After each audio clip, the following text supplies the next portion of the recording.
having a chef background, when I meet a client and we start a project, first we get down what the concept is, study the concept. I start putting together the kitchen as if I'm working it. And usually I've got a bar and a kitchen laid out in my mind before we even start drawing. So for us, our process, we always usually start with the food and the concept and start building out from there.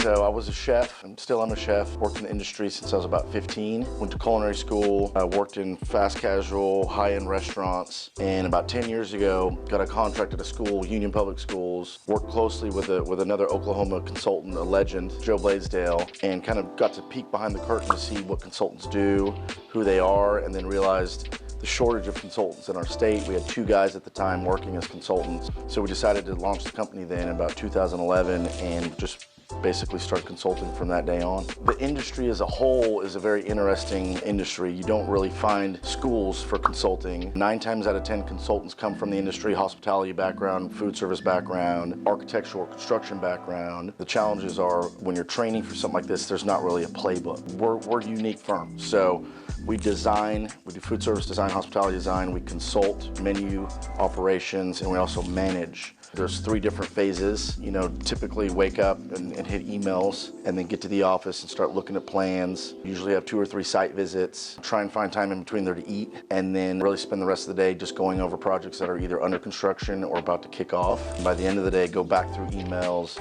and try and, find time also in between that schedule to look for new equipment, to reach out to our contacts again and our brokers, see what's out there and what kind of equipment and technology we can be incorporated into our designs. Choosing the right equipment is extremely important. For us, it's easy. Again, having the chef background, we know what we've cooked with before, we know what works. So those are lines we can trust and we can rely on. Alto Shams, Moduserve for counters. These are brands we've used, we've worked with and we trust. So that's an important part of the project, but I think you can't underestimate the value of a good site visit and consistent site visits. Albert G's, we just finished up, barbecue concept, their 3rd restaurant. That one was fun because we did everything from design, from construction management and interior design, and it's just one of those really cool looking places. It feels really homely and it's got that barbecue feel. So that was probably one of the funnest one I've worked on in a while. The owners were amazing, but probably the biggest project and really our legacy project is Meals on Wheels. We're here on site right now. We started working with them 6 years ago. We remodeled their existing facility, 8,000 square feet. We had 5 weeks to turn around a full kitchen, gutting it and rebuilding it so they could continue to serve the meals. And then from there, we immediately jumped into planning and designing the new facility, which just broke ground 6 months ago. We're the owner's rep on this job, so we're doing food service design, but we're also representing the owner and the overall project management. And then really it just touches everyone.